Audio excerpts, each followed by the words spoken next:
Barbarella, issue number 8. We're back at it, baby. This book continues to impress me with its varying degree of knowledge when it comes to the Elvira mythology. I just love it.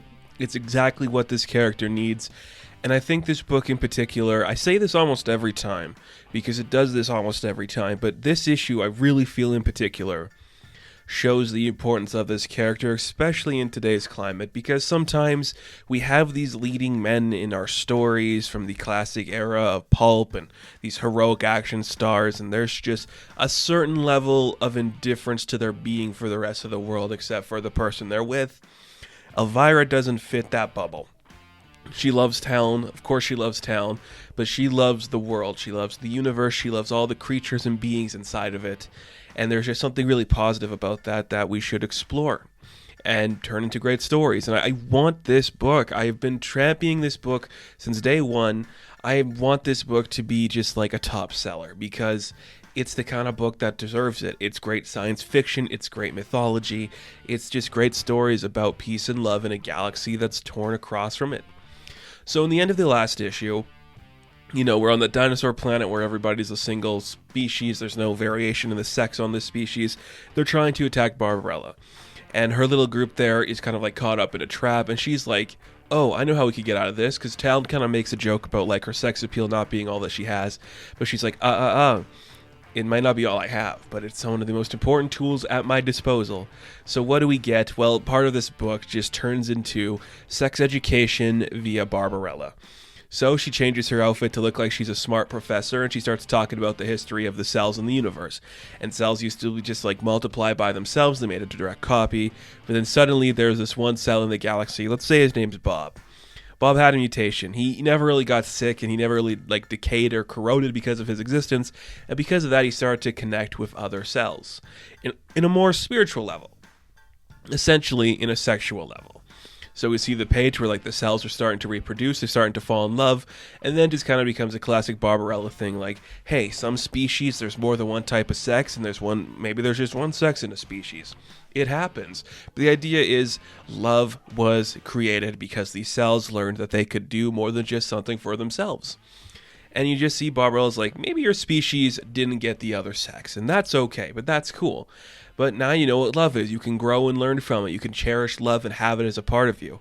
And because of that, maybe you should treat me in a different way than you treated me. You saw my species as having two sexes, and you're like, that's weird. That's wrong.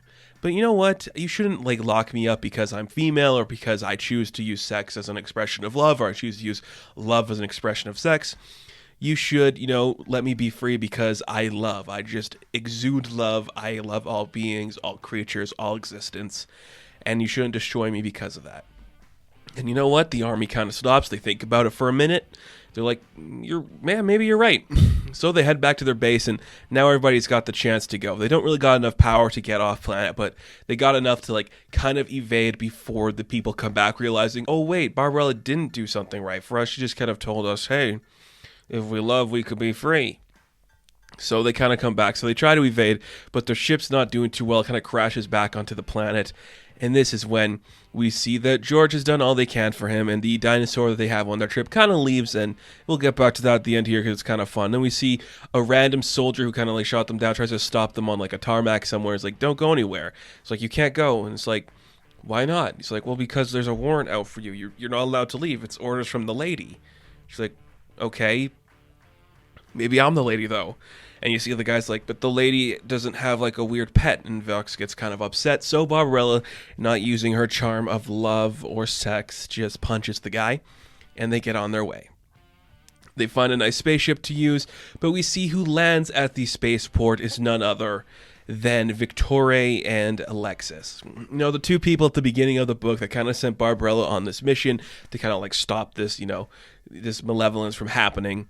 They kind of team up now, and they're going to be working together. So they find a way that they can get off the planet, but now he needs a little more help to get out there. And we see that before a tank can shoot them down, George shows up. So guess what? The more the merrier. More people are joining our crew. George comes with them, apparently.